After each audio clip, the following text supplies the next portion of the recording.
अस्सलामु अलैकुम नाज़रीन, मैं मोहम्मद मज़हर हुसैन आपकी खिदमत में हाज़िर हूँ। हज़रात, आज का हमारा टॉपिक है नमाज जनाज़ा। याद रखिए, नमाज जनाज़ा फ़र्ज़ किफ़ाया है, यानी अगर बस्ती वालों में से किसी एक शख्स ने भी नमाज जनाज़ा पढ़ ली तो सब बरी ज़िम्मा हो जाएंगे। अगर किसी एक ने भी ना पढ़ी तो सब गुनाहगार होंगे। और इसके लिए एक ज़रूरी बात यह है कि नमाज जनाज़ा के लिए जमात शर्त नहीं है। यानी जैसे हम लोग नमाज़ पढ़ते हैं, ज़ोहर की, असर की, कोई भी नमाज़ पढ़ते हैं, उसके लिए जमात शर्त है, लेकिन नमाज जनाज़े के लिए जमात शर्त नहीं है। अगर एक शख्स ने भी पढ़ ली तो फ़र्ज़ अदा हो जाएगी।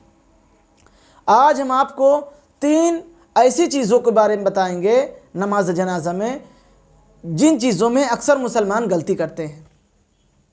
सबसे पहली बात तो, जब इमाम तकबीर कहता है तो अक्सर आदमी अपने सर को आसमान की तरफ उठाते हैं। यह सबसे गलत तरीका है। ये कहीं है ही नहीं कि आदमी अपने सर को उठाए, ये गलत तरीका है। लिहाजा अपने सर को आसमान की तरफ न उठाना चाहिए। और दूसरी बात तो, जब इमाम सलाम फेरता है तो अक्सर देखा गया है कि आदमी जब सलाम फेरता है तो एक हाथ छोड़ता है, तब इधर दाएं जानिब सलाम फेरता है, ये हाथ छोड़ता है तो बाएं जानिब सलाम फेरता है। ये भी गलत तरीका है, ऐसा ना करना चाहिए। बल्कि जब इमाम चौथी तकबीर कह दे तो जैसे ही इमाम चौथी तकबीर कहे तो दोनों हाथ सब लोग छोड़ दें। दोनों हाथ छोड़कर दाएं जानिब सलाम फेरें, फिर बाएं जानिब सलाम फेरें। यह ज़्यादा औला तरीका यही है।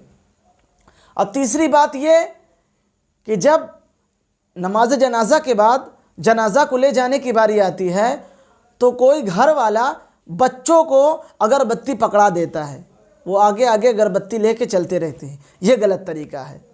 मुअत्ता शरीफ की हदीस है, हज़रत उमर बिन ख़त्ताब रज़ी अल्लाह ताला अन्हु फरमाते हैं कि एक शख्स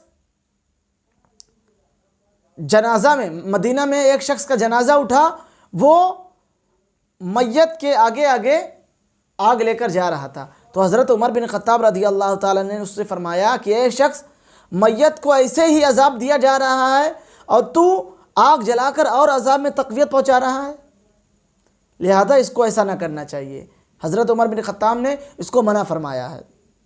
और अब मसले की जानिब आ जाइए, मसले की तरफ आ जाइए।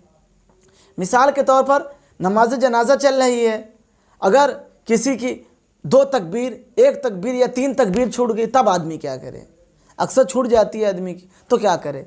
तो इस आलम में जब छूट जाए तो जैसी मिसाल के तौर पर तीसरी तकबीर में किसी शख्स ने पाई जमात, नमाज जनाज़ा में शरीक हो गया। जब तीसरी तकबीर में पाई तो तीसरी तकबीर के बाद दरूद शरीफ दुआ के लिए मैयत के लिए दुआ पढ़ी जाती है, तो वो दुआ के लिए इमाम के साथ मैयत के लिए दुआ पढ़ ले।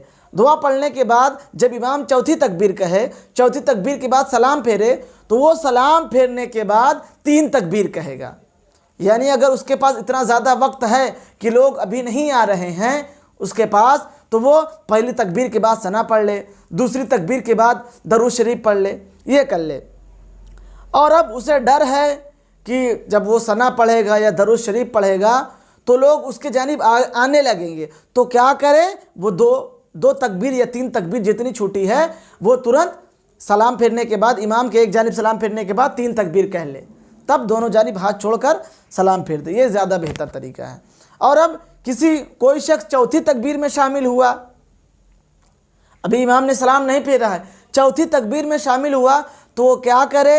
चौथी तकबीर में शामिल हो जाए, जैसे ही इमाम सलाम फेरे एक जानिब, वो 3 तकबीर कहे, अल्लाहु अकबर अल्लाहु अकबर अल्लाहु अकबर कहे, आसमान की तरफ सर न उठाए। तकबीर कहने के बाद दोनों जानिब हाथ छोड़कर सलाम फेर दे। ये बेहतर तरीका है।